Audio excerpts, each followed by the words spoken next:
begin the lecture. All right. As I said earlier, today I think we should be able to end a little bit sooner than usual, which means that everyone will have the room to actually pull out the demo and try the code on your own machine. So we have a tiny web server as a demo, as well as whatever we're doing today, concurrent server, right? And the topic today talks about the case where when you have to connect to the server, right? If there are multiple connections, how does the server respond? All right, how many people are opening Google, some form of google.com or Gmail right now? How does Gmail handle all your requests from multiple connections? Because this is a different client.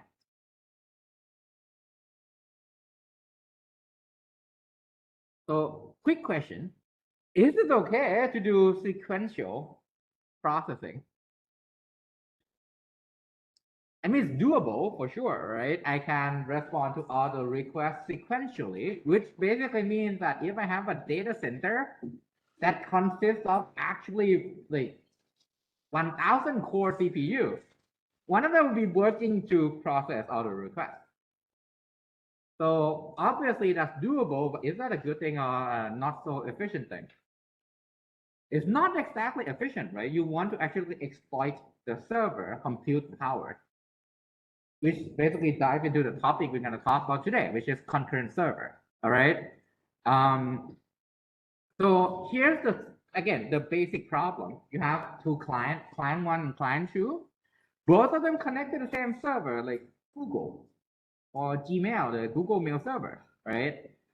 I connect, the server accept, and then I write something to the server, which basically means I send some request, right? Again, socket programming. When I want to send something to the server, I write to the file descriptor to send the data over. I write something to the file to send the data over to the server. Server has to basically then read the content and process, right? Now here, if you look at the timeline, the way you read this is from top to bottom is a time sequence of when things happen for each entity. Left side is client one. The right side is client two. So those are two different computers that connect to the server. And then in the middle, that's a server, right? And the text basically tell what is going on, right? So here, client one got there first. Server say, okay, I accept the connection, right? Then client two try to connect to the server. Now let's assume it's sequentially done. What happened is, can the server opens another connection?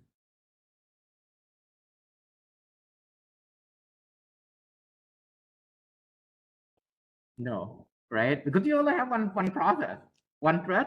So what actually happened is, well, our server is client one. All right. It's like when you go to a restaurant and there's only one waiter. Well, if someone asks for something, everyone else has to wait. All right.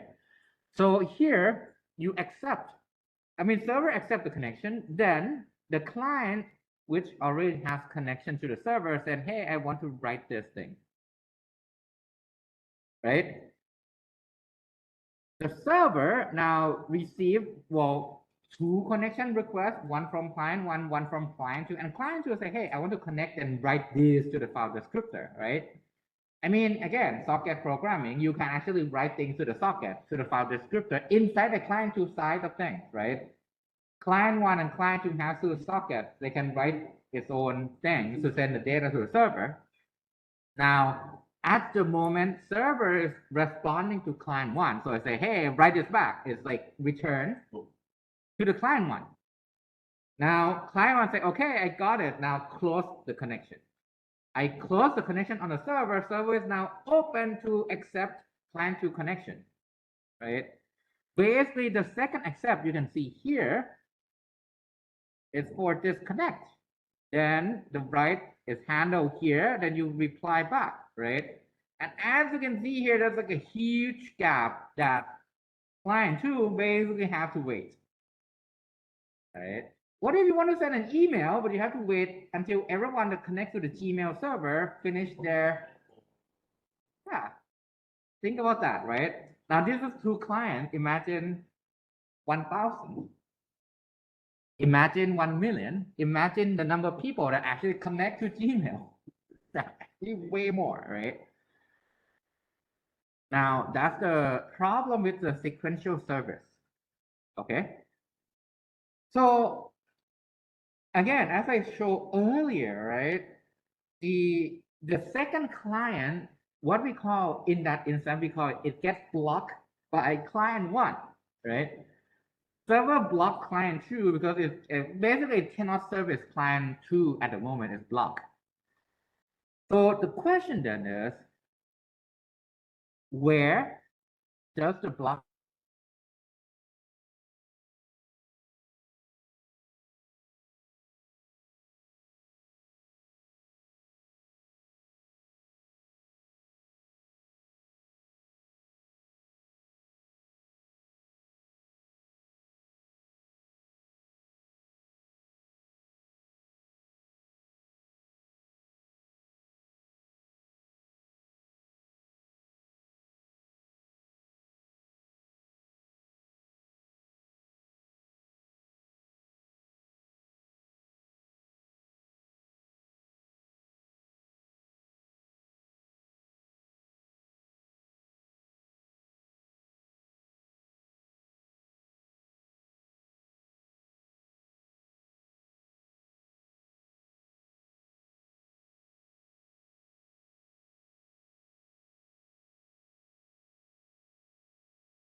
to, can you hear me now?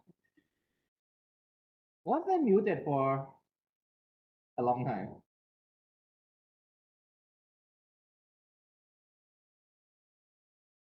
Okay, I guess you can hear me now, right?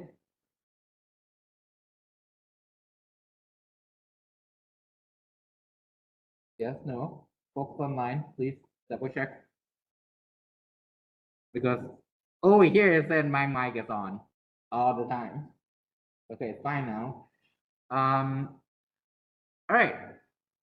I guess to recap, the key idea is if I have a sequential server, two clients want to make the connection to the server. As you can see from this figure, like client 1 and client 2.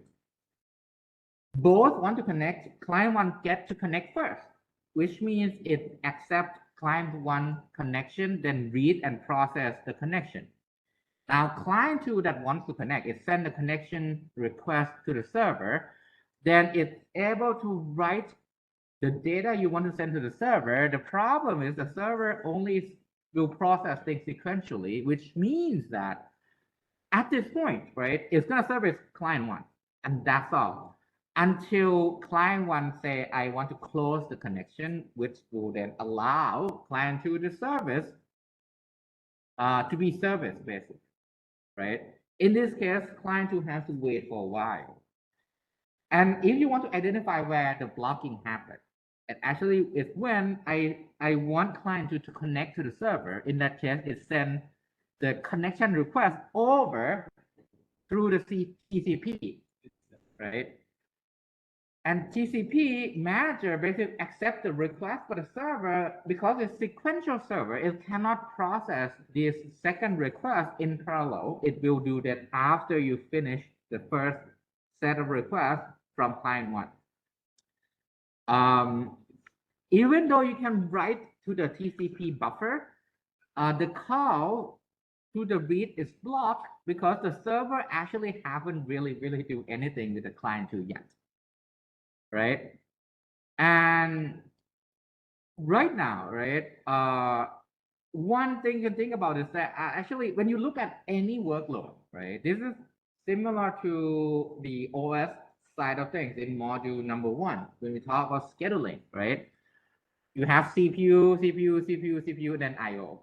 Whenever you have I/O requests, CPU doesn't really do much. So in that case, the CPU sit and wait and do nothing, right? The thing is, if that's the case, right? If that's the case, I mean, one thing to mitigate the idle CPU is, hey, let's switch and do something else. All right. So that's the first type of workload, I/O heavy. In that case, I can let the CPU handle something else while I'm processing I/O. Another type of workload, I'm busy thinking, is always compute, compute, compute, compute, compute, compute, compute all the time. In that case, right, interleaving between multiple processes doesn't really help. In that case, I need more CPU, right? In that case, I need more CPU, and also drive why somehow you need multiprocessor, right, to actually basically have more brain or faster CPU or more CPU. Okay. Now, if you look at this, right,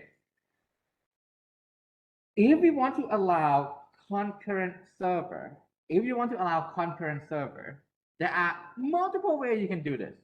All right. Remember the module number 1. We have multiprocessing, right? Spawn another process and do something. And then you have multi-threading, spawn another thread and do something. That's also event-based, which somehow we call multiplexing. Multiplexing is basically when you, as a programmer, handle this interleaving yourself inside your program. Basically, you write a giant, well, to be fair, like a more complex program, then you, as a user, well, as a programmer that runs a user level application, multiplex everything on your own. Somehow we call this I/O multiplexing, right? Because if you know these different I/O requests that you have to service, then you basically, I mean, why do you have to make the CPU idle? You can multiplex to do some other things in your program. It's the same program, right? But this part of the program is waiting for the I/O. You say, okay, then now let's shift here and do this. Let's shift to another part and do this while you are multiplexing the I/O. So that's the event-based. Now, the approach 1 is process-based server, right? The idea is simple. Whenever I can do concurrent execution, I spawn a new process. So in that case, right, I want to connect to client 1. Oops. I want to connect from the client 1 to the server. Server accepts the request. What it does is, okay, I have a request, fork, spawn a child. This child processing for client 1, done. Now client 2 say, hey, I want to connect. Okay, I got it. Fork, spawn child number 2. Do whatever it needs to do for child number 2 for client 2, then you're done. So this way, the main thread do nothing except open up to all the connection requests. If there is fork, do something. If there is fork, do something. All right. So that's the process-based server. Any questions so far? Okay. So here is some example. Again, as I said, we will leave more time to the second half of the class, actually, because we have the demo code for you. This is basically what's there. But the key idea is this. When it comes to process, what's the thing that you love already about handling process? Signal, right? So basically, when you fork a process, you have to handle the child, right? If you fork a process and someone say, hey, close the connection, one thing you have to do, manage this dead child for the main process, right? When it spawn a child process, manage them so that when the process die, read them out so that it doesn't become like this weird zombie processes that it's like, oh, I do nothing. Then you basically do this. You first listen to any connection and accept it. Now, when you accept this connection, any incoming connection, you fork the connection. You fork into another process, right? You fork another process. One quick thing is, listen FD is in the main thread right here. So when you fork a process, the child doesn't really need to listen because the main thread is the one that listens to the connection. There's nothing the child has to do in terms of listening to any more connection, right? So close it. Close the connection first. So you know, okay, I'm done. I got my connection. Now it's time to actually deal with the connection, right? Then you can do like whatever service you have to provide, right? Over here, you have the echo logic on the connection. Again, connect FD is the connection file descriptor. Listen FD is the listen file descriptor. It's two different things. I don't have to listen, but I have the connection already. So I basically handle the service through conFD, which is the connection file descriptor. When I'm done, close and exit. Okay. Now for the parent, at the end of the day, for the main thread, close the connection as well. So that's the echo server, which basically do echo whatever it got back to the client. All right. Any questions so far? Now here in the signal handler, right? If I have any zombie children, get rid of it. So that's the handler. What does the handler have to do? Okay. Right now, here is actually the illustration of what you saw earlier. Again, I have the client send the connection, right? The server say, hey, I want to listen. So the client first send the connection request to the server. Send the connection request to the server. Now, when you connect, right? Remember the server is here, right? So it fork a child. You don't need listen FD anymore, so you close it because you already have that from the parent. You have the connection FD from the parent as well, because that's when you accept the connection to establish conFD. Then that becomes the communication between the client and the server. With this model, it's pretty simple. Once you fork, maintain conFD, do whatever you have to do. When you're done, close conFD, done. Then just make sure you have the signal handler to kill the zombie child processor. All right. Any question?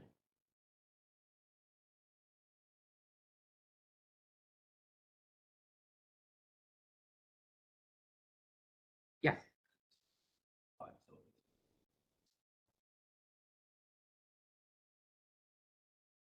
Mm-hmm.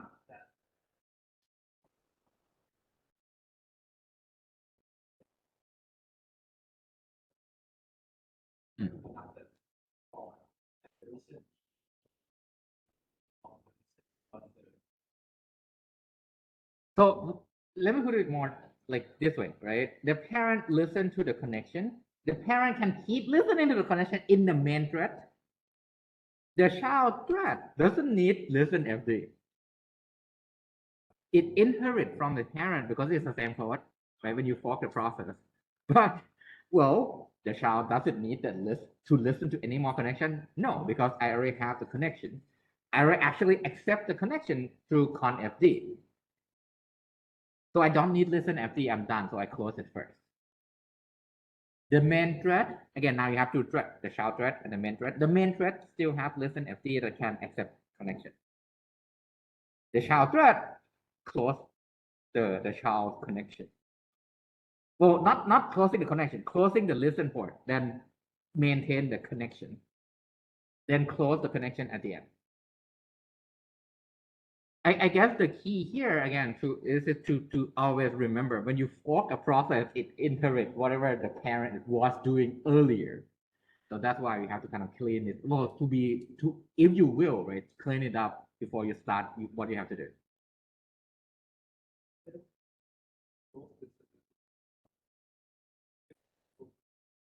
What if there's another connection, right? Yeah. The child closes, the parents still have it open. Oh, your question is right before. Oh, you mean inside the if? And right before the close? Yeah. Right before the close, right? Right. That's okay because it means that my listen port is still open for client one because the child hasn't closed it yet. But then once I hit close, it's open again for any additional connection. Basically means that there's a slight gap that you have to wait. If that case does happen, the second client wait until the child closes it.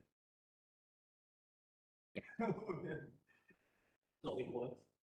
Think of it this way.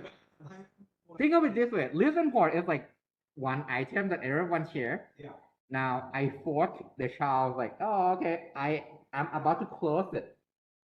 Someone make the connection in the meantime. Yes. The child haven't closed it yet, yes. So I will wait until the child closes it. Now the main thread still. Wait? Huh? What will wait until the child? What will wait? The second connection that wants to open the connect, like second client. But your question is, what if the second client wants to connect and it arrives right between that fork line yes. and the close line, yes. right? Then it wait until close is done because the main thread doing this for loop forever, right? So it will go to the fork.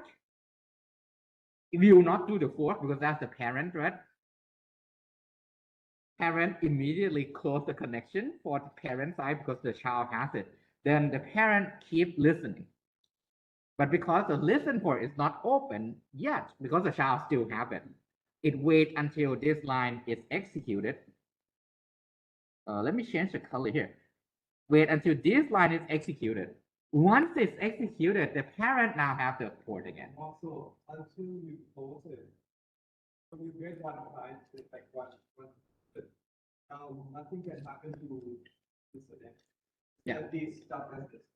Yeah. Until you close it, then only you can accept port. Yes, and I said it's like just a tiny gap because right after the if, then close, right? So it's just a few cycles.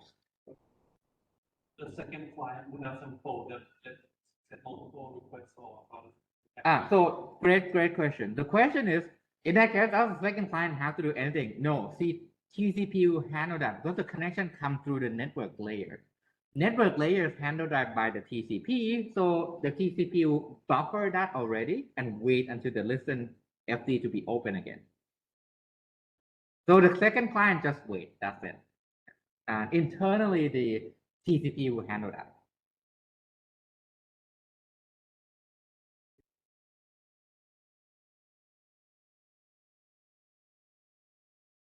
All right, so now here's the more of the illustration of the model, right? Again, listening server on the main thread. I keep listening to all the connection. Once I have something fork, then the server process is done by the child, right? And that involves like data transfer from the client to the server, process the data, and reply back, right?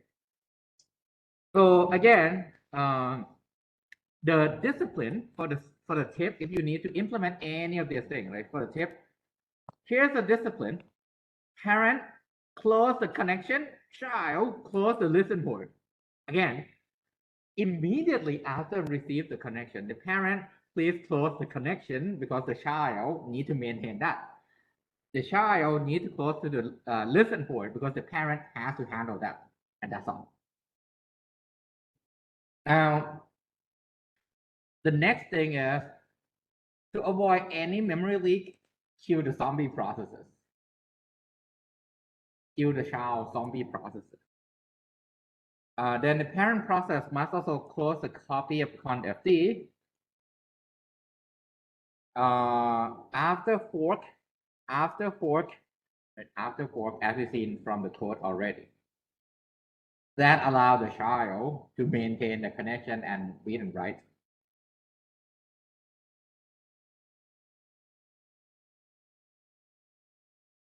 All right, any questions so far? All right, so now here's a trade-off, right?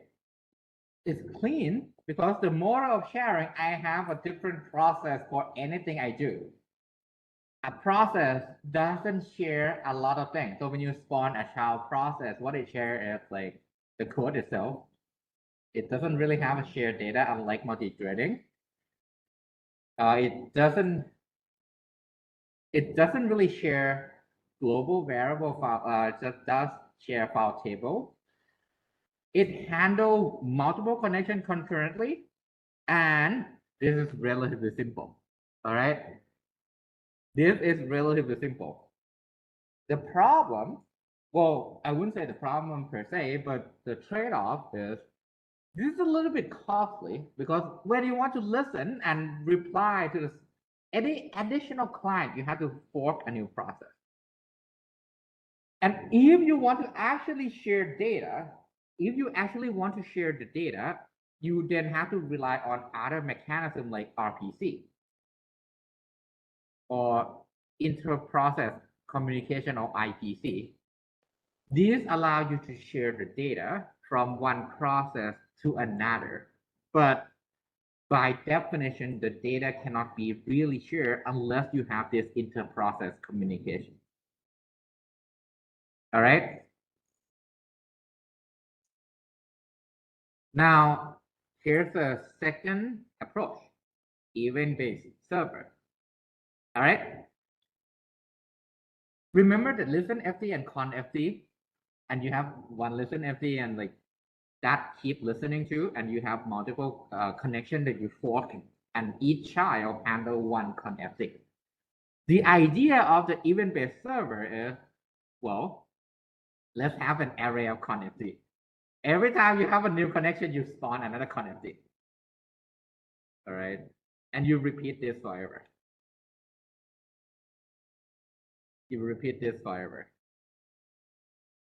So you can, what you have to repeat basically, right? When you have the listenFD as an event coming in from the client, say, hey, let me connect to the server. ListenFD then accept the connection and add the connection into this array. Then inside this same process, right, you interleave, because most of the time when you're servicing this connection, sometimes they request IO as well, which means you can interleave the IO internally within the same program. So you're gonna repeat this and service all the confd with any event. The benefit here is you control the scheduling because it's the application level. You build your own scheduling. Say, hey, you have array of confd, right? So you know for each confd which one is active, which one is not connected, which one is more important, and which one is not active. So you can prioritize whatever based on this event-based server. So now application level has the control over scheduling. This is complex to design, so we're not gonna show this for you, but the idea is basically this. I maintain inside the application, it maintains multiple connections. And then based on the events that happen, you can kind of shuffle what you have to do to respond to each connection from the server point of view, right? Pros and cons is one logical flow, one process, okay? And because it's one process, it actually is debuggable to some extent. There's no process or thread overhead. So it's design choice for like Nginx or Node.js where you want high performance. If you want high performance, you don't have to fork a new process. You don't have to spawn a new thread. Everything is done in this giant event-based server. To actually get the performance, you need to know how the system works and how you can interleave the I/O and the CPU. So in that case, it can be more complex. And to provide real concurrency, right? It's actually complex as well. Basically, the downside for event-based servers had to actually implement compared to just I fork a new process, let the new process handle that, or I fork a new thread, let a new thread handle that. And if you have multi-core, it doesn't really take advantage of multiple threads that can be run on different cores. But as you see in a bit, right, in modern day computer, you use a mix of each of this for the purpose of servicing the client. Now, approach number 3, similar to process-based, but let's use thread-based. So what's the difference between threading and multiprocessing? You share data among the threads, right? Yeah. Robert, you said something? Well, oh, that's okay. Yeah. So each thread has its own logical flow. It basically runs like a part of the program that is supposed to run, but it shares the same code, data, and the kernel context. Each thread has its own stack for the local variable, right? And it has its own thread ID, but they share the same process ID. Now, one more thing, to spawn a new thread is cheaper than spawn a new process. It takes less time.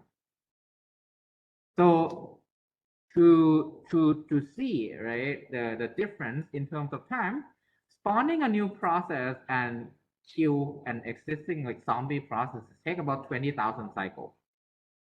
20,000 cycles is like you can do about probably around 100,000 ads. That's a lot, right? So 10,000 cycles is when you have to deal with spawning and killing a thread. So it's 2x benefit. So that's the software threading. If you look at hardware threading, it's like a few cycles, so it's up even better, right? So that's the trade-off. Now, with threading, right? With threading, here are some key differences, right? Logically, you think about it kind of the same way.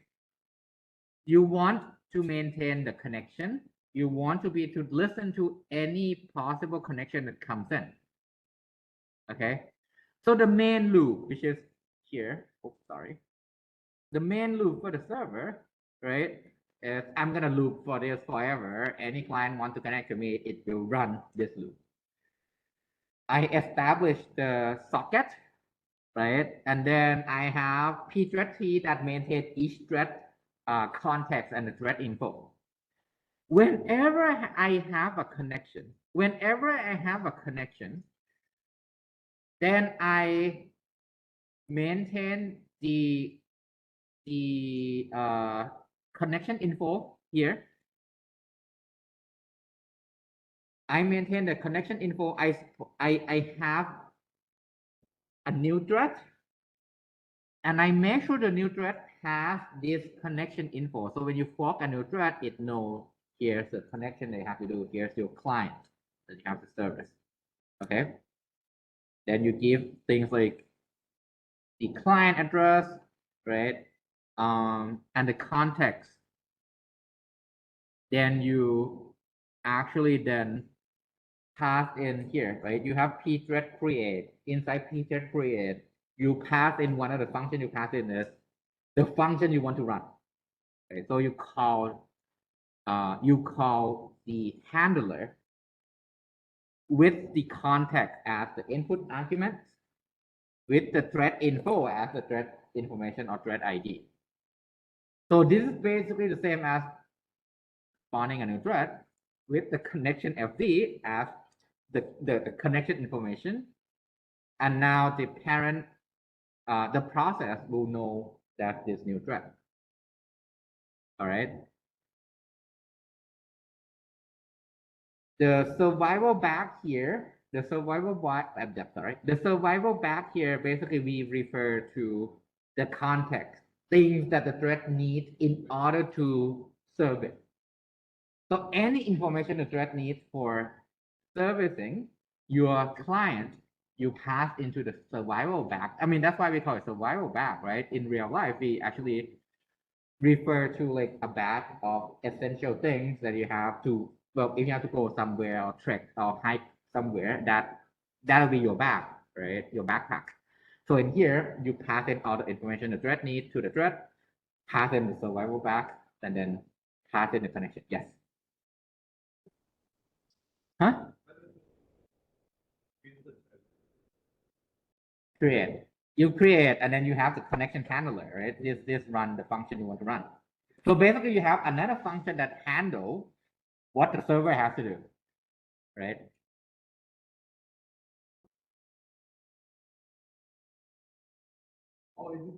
In the handler. Basically, unlike when you fork and actually have to like do multi-processing, right? In this case, the handler will be the function that handle all the sourcing. Because in multi-processing, you do the if fork and you use the process ID to control what the child has to do. In the multi-threading, you control it through this function. But at any one minute, like where which part it has to be built. So in the demo, you see like this part. In the demo that we're gonna, well, we gave it to you through the that GitHub link that has a tiny web server, all the things. Then they have this. So you see how this is like handling things essentially. So the way it handle is similar to like the fork in the multiprocessing inside the if statement, right? In that case, it's inside the function call. So the high-level idea, right? The thread-based servers, again, instead of forking a process, you fork a thread, then each thread handle one client. And when they're done, that's it, right? Here is the difference. Again, threads share the data among each other. So it means that it has shared data. Is that a good thing or is that a bad thing? Depends. All right. If you have two clients that they're not supposed to share the data, maybe that's not a good idea because the two threads see each other data. All right. So these are considerations. At like when you run another thread, you want to consider them as detached to avoid memory leak, right? A joinable thread means that I can do pthread join to kill and free the memory. A detached thread cannot be read or killed by another thread. So the thing is, when you run concurrent server with the threading model, please assume they're detached. Now with the detached thread, because no other thread can kill it, the way the system handles this is when it terminates, all the resources are free. So this is simple. You run the thread, when it's done, everything is free. Now, to make sure they are detached, right? So because default is disjoinable, to make sure you do detach is you can do this pthread underscore detach, and then you do pthread self. This would make sure that thread becomes detached so that when it's done, it's clear the memory. The second thing is unintended sharing can happen when you spawn a thread because the data is actually shared. Also, the function that you're calling should be thread safe. Basically, any function that's not thread safe, don't handle that using thread-based server. All right. Yes. One understands why we just use detach all the every time. time. Because I can only see like cons here. I don't see I can only see pros with the detach. So in many cases, your program also requires synchronization. I want to make sure this thread and this thread are both done. In that case, you need to know when things are done. Or because we cannot wait for when it's detached. Yep. When it's detached, it's like gone, right? It's gone, and you don't. It's like become more asynchronous. Yeah. So pros, easy to share the data. Like if I have login information or like file cache, they can be shared, and it's actually way more efficient. But you need to make sure you don't have unintentional sharing because it's hard to detect even by testing. All right. Now, again, concurrent server, we love them because they're fast. Okay. It's supposed to be, those were supposed to be the pre-lecture for you guys, but it's okay.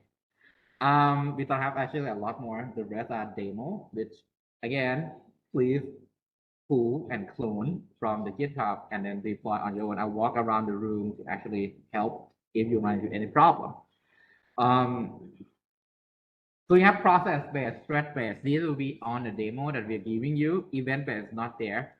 Event-based is like tedious and low level. You have total control over scheduling because you know which client should be serviced first, which connection is more important than the other.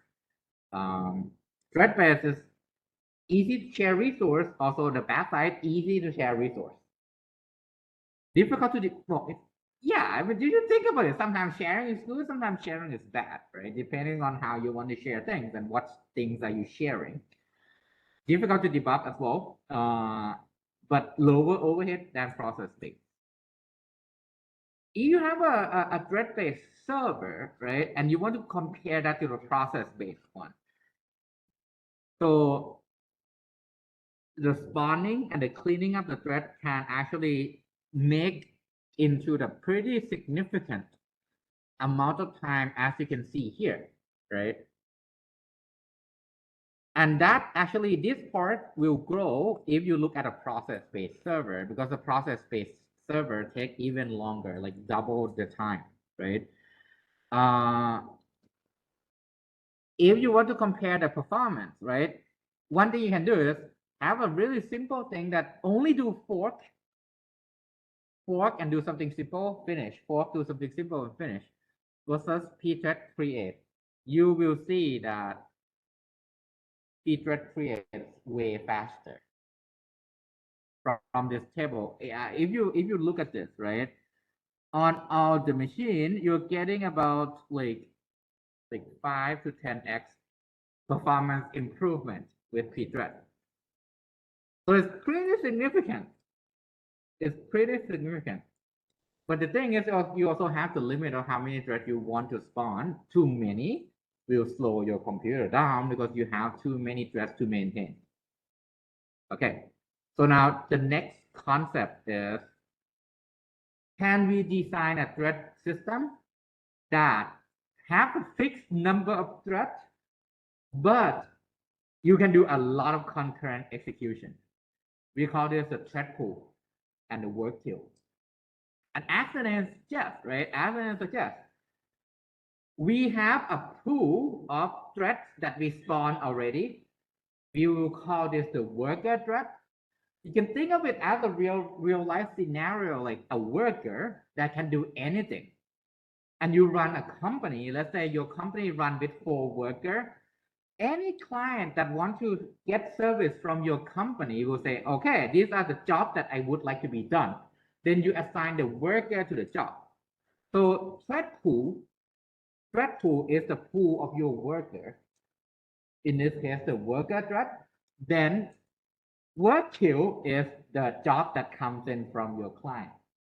So you detach the part where you always have to have the tie between one thread, one job, one thread, one job, one thread, one job.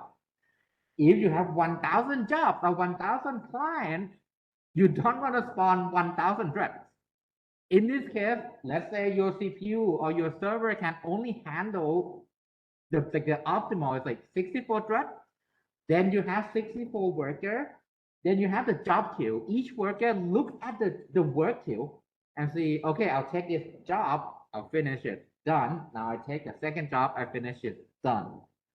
So that's the concept of a thread pool. Now you have the fixed pre-create thread that's ready to take any job that comes in. And you decouple the task, the work from the threading. You now know, okay, your computer that runs the system will always have this many number of threads. Keep the job coming, you buffer in the work queue. Then the worker thread will come in and take things from the work queue and finish things in order. Okay. Now we also have the demo for this inside the simple work queue, if I remember the file name correctly. But the idea is, if I have to do some work, right, it's infinite loop. My worker will be in a company and keep working forever. That sounds so wrong in many levels. But yeah, that's the design concept. I have a worker thread that is stuck in the infinite loop that will keep looking at this job queue or work queue and take new work that comes in forever. That's life. So basically the code is this, right? Inside there's a share work. Then every time there's anything in the share work, you remove the job, you assign the worker, then let the worker run with the job. One quick thing about the demo here is like the printf is not really thread safe. So quick note, printf is not exactly thread safe. Imagine you have a bunch of printf from multiple threads but share the same buffer, right? Because printf also use the IO buffer to like buffer things and show things on the terminal. So that might not be exactly safe, but we do it anyway. All right, so the next thing is, so if you look at this, right, the worker will occupy the CPU because that's an infinite loop. Infinite loop means that I have a worker sitting there in the CPU. If there's no job, it will sit in the CPU. All right, until the job comes in. A small optimization is, we call this busy waiting. I'm waiting for something, but I occupy the CPU because that's just how the code is defined, right? Again, as a hardware person, you're like, okay, that's the behavior programmer give it to me. I'll do that. All right. So the better way to do this is you can avoid busy waiting by sleeping. All right. Because whenever you call sleep command, that thread go to sleep. It releases the CPU, let some other people run. So here, one thing you can do is you can unlock that are based on some condition. Then when you check if the queue is empty or not, when it's empty, don't occupy the CPU. So you check the condition and the lock will actually allow you to proceed only if there's something on the queue. Only if when there's new work in the queue, that's when you wake things up. So while the queue is empty, right, you do condition wait. So this is a conditional variable, like a special thing you can do that check with your conditional variable and mutex. The mutex is unlock. See? When you want to add a job, you first lock the mutex, add something to your queue because you want to make sure there's no rest condition. You lock the queue, you add something to the queue, send the signal to the conwait. So that's like a two function. It's conwait and consignal with the conditional variable. So it can be any name. You signal that, hey, there's a new job here. Inside the loop, it will know that the queue is now not empty. So you can wake up the worker to fetch the job. All right.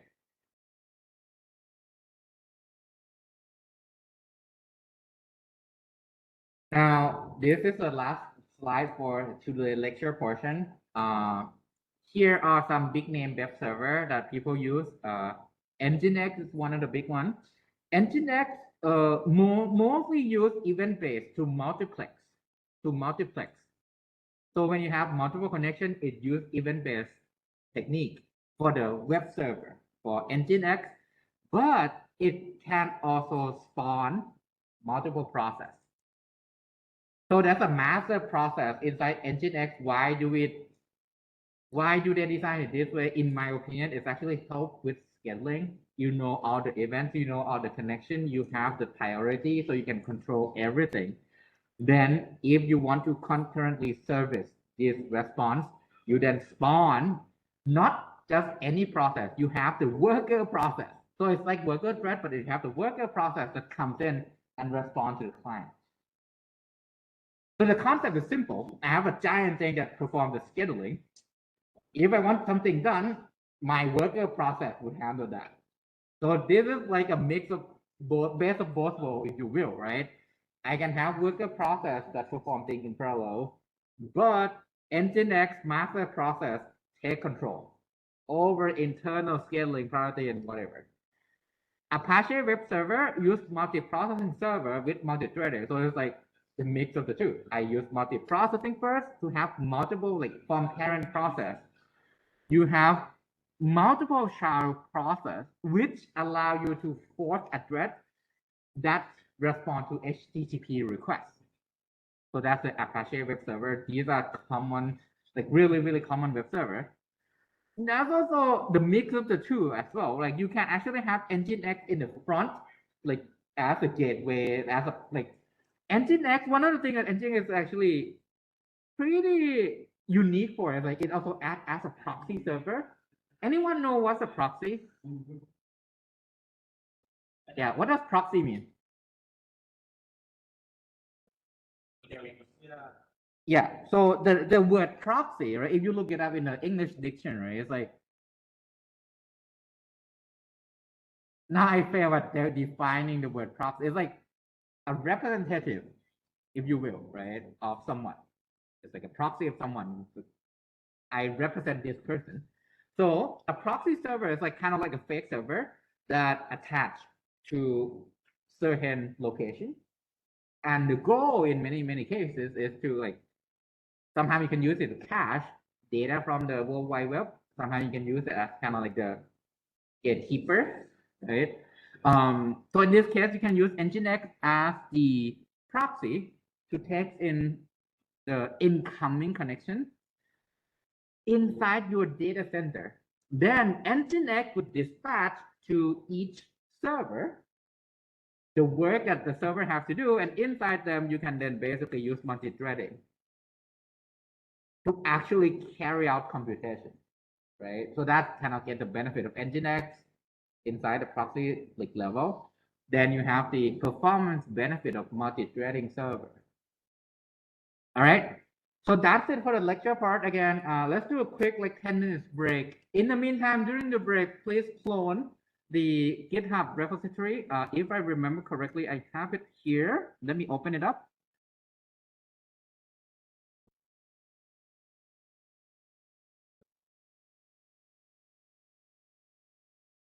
I think it should be in socket programming.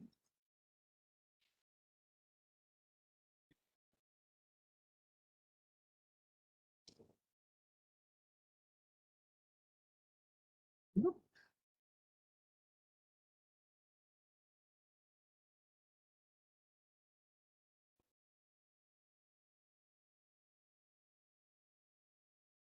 Here. So please go here, then try out. I think it should be inside the directory called 11 and 12. 11 is your tiny web server, and 12 is basically what we talk about today, concurrent server. So there's a concurrent server implemented using process as well as threading. There's also a simple thread pool implementation there as well. All right, thanks a lot, and we'll see you guys in 10 minutes.